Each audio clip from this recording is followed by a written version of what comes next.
Hi, my name is Alyssa Sedith, and I'm a Master's of Athletic Training student here at the University of West Alabama, and today we're going to be talking about SFMA breakouts. The one thing you need to look at when you're looking at an SFMA breakout is if your patient is DN, which is dysfunctional non-painful, DP, dysfunctional painful, FN, functional non-painful, or FP, functional painful. For this first test, we're going to do the cervical one. So you're going to instruct your patient to bring their chin to their chest. Go ahead. This patient has no problem bringing their chin to their chest with some soft tissue in the way, of course. This will be concluded as functional non-painful. The next test we're going to perform is the cervical 2 test. For this test, you want to instruct your patient to look straight up at the ceiling and tilt their head back as far as they can. Okay, so what we're looking for at this test is you want their chin to be within 10 degrees of the ceiling. As we can see, he is not 10 degrees from the ceiling. So this would be counted as dysfunctional non-painful. Since our cervical 2 was dysfunctional non-painful, we're going to go into the breakout segment. So for the breakout of the cervical 2 test, you're going to have your patient lie supine on a table. You're going to have them come off so that you're supporting their head. Okay? And then you're gently going to passively take them back into extension.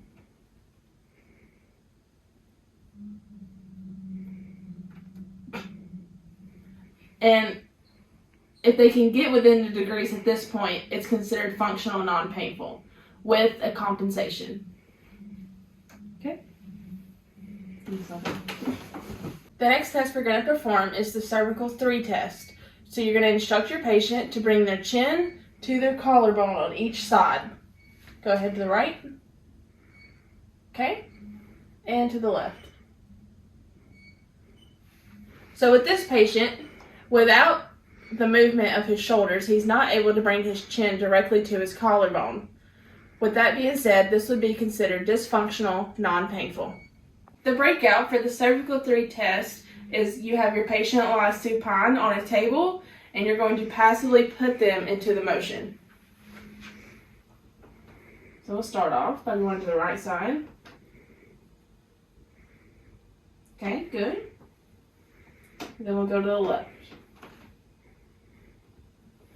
With this patient, he can do the breakout successfully, and he is considered functional non-painful when doing it passively. Now we're going to move to the upper extremity test. The first upper extremity test, you want to invite your patient to make a fist, and then to basically wing their arm behind them. Okay, go ahead with your right arm. As you can see, this patient is obviously dysfunctional non-painful. We'll explain the reasoning after we do the left arm. Same thing, dysfunctional, non-painful. The reason is you'd want your patient to at least reach the inferior border of the scapula. For the breakout for the upper extremity test number 1, you're going to have your patient prone on a table and you're going to passively put them into the movement. So make a fist for me.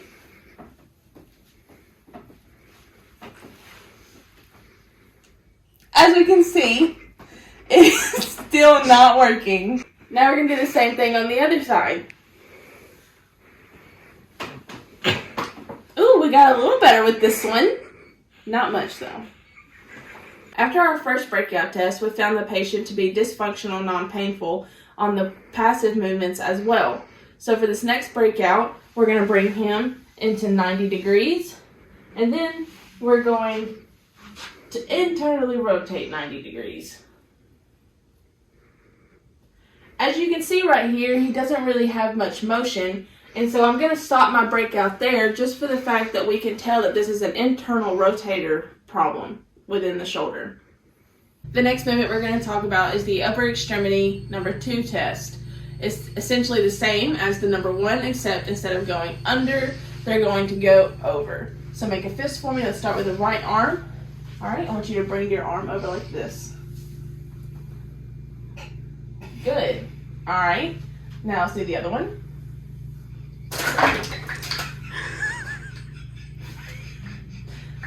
For this patient, both of these would be dysfunctional, non-painful. When you have a patient do the upper extremity number 2 test, you would want their fist to make it to the superior aspect of the scapula. Now we're going to perform the first breakout for the upper extremity number 2 test. For this, it's essentially the same movement, but you're going to be recording it passively.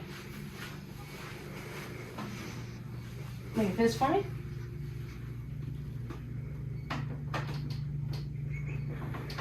Okay, I'm going to try it on the other side.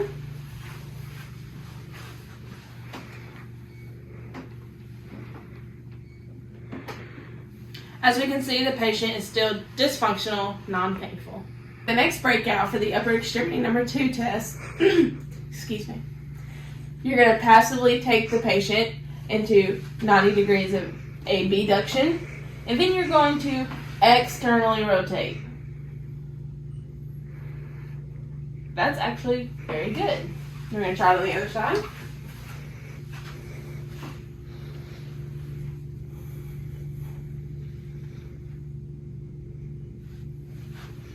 For this breakout test, he would be considered functional non-painful.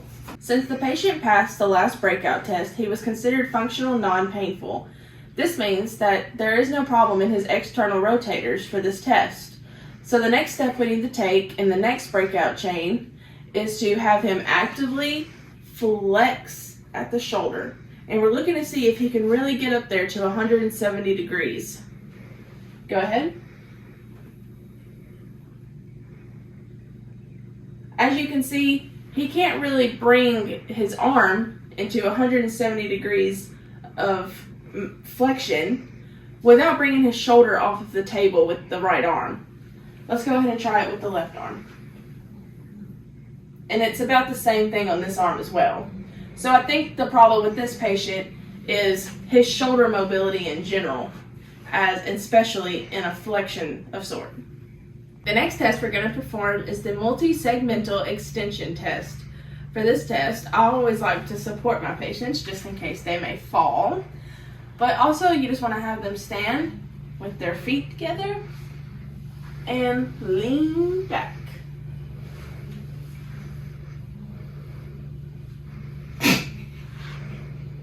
Alright, you can stand. For this test, the patient would be considered functional non-painful. What you want to look at is if their hips are over their their toes, and they can lean back far enough to be over their heels in the back. Next we're going to look at is multi-segmental flexion. For this test, you want to have your patient stand with feet together, and you're simply going to ask them to touch their toes. And I need you to hold it.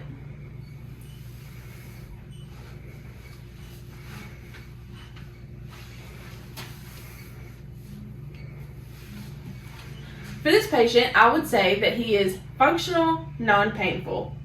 For the multi-segmental flexion test, what you're looking for, go ahead and go into the test for me.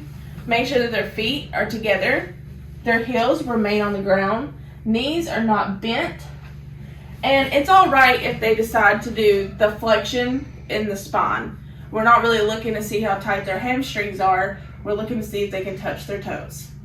The next test we're going to perform is the multi-segmental rotation test. For this test, you want to have your patient stand with their feet together. And then all you're simply going to ask them to do is rotate to one side. So I want you to rotate to the right, only using your body.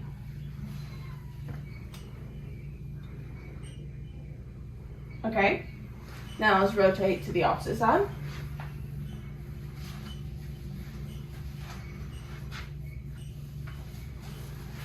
Good. For this test, I would consider the patient functional, non-painful. What we're looking at is you want to make sure that his heels are not coming off the ground, especially when he starts to twist. You want to make sure they're not doing a little number like this. And then you want to make sure that their hips rotate about 50 degrees, and then their trunk can also rotate. You also want to make sure their shoulders are not coming forward and they're not doing any unnecessary bending to try to get to the motion.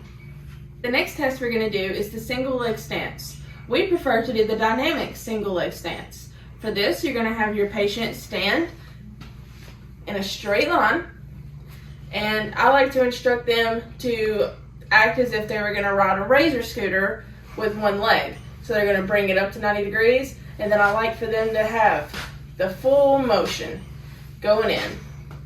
So for the first 10 seconds, I want you to perform this movement with your eyes open, and then the second 10 seconds, I'm going to tell you to close your eyes.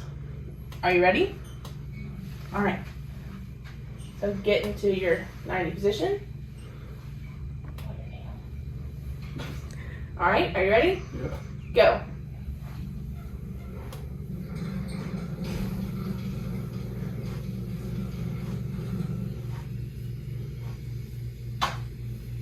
Okay, now close your eyes.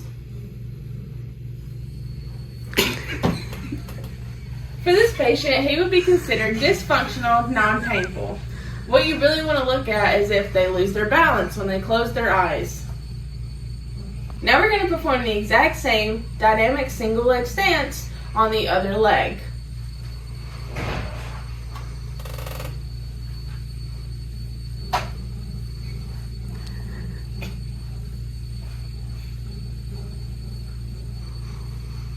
Eyes closed.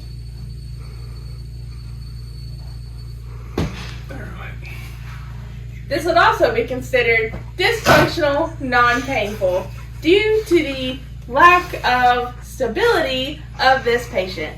For this patient's dynamic single leg stance, we can probably assume that it's because of his vestibular problem, due to the fact that he didn't lose balance until he closed his eyes on both sides of the test. The last test we're going to look at is the overhead squat test.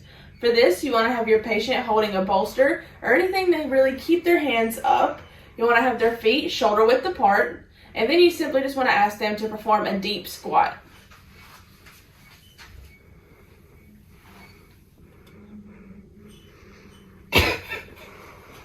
So with this patient, you can see that his heels are slightly off the ground. He is bent forward a lot, but the good thing is his knees did go over his toes. The breakout section for the deep squat is the first step. You want to have them do a kneeling dorsiflexion test.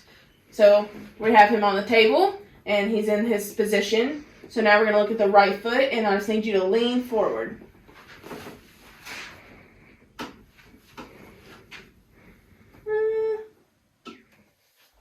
All right, let's look at the other knee. Go ahead. So as we can see here, his heels aren't coming off the table and his knee is going across his toes. So we know that ankle dorsiflexion is not the problem. Our patient passed the last breakout test with a functional non-painful score. So to get down to the root of the problem, we're now going to go to the next breakout test, which involves him lying supine on a table, and you're going to instruct your patient to bring his knees to his chest and hold his shins. Go ahead. As we can see, the patient is having slight trouble with this movement. I would consider this dysfunctional, non-painful. Since the patient wasn't allowed to pull his knees to his chest and hold his shins, now we're going to perform the same movement, but he's going to be holding the undersurface of his thighs. With this being said, I would also consider this movement dysfunctional, non-painful, just for the fact that the patient's back is coming up off of the table. That's the end of the breakout for the squat test. So what we can assume by this patient is that he really needs to work on his hip flexors and his hip mobility in general. So what I normally would do in SFMA Breakout, I would have the patient perform all of the tests, and then I would grade them as FP, FN, DP, or DN. Those that are assigned with DN, dysfunctional non-painful, I would perform the breakouts on first. Thank you for watching my video on SFMA Breakouts. Please follow, subscribe, and share.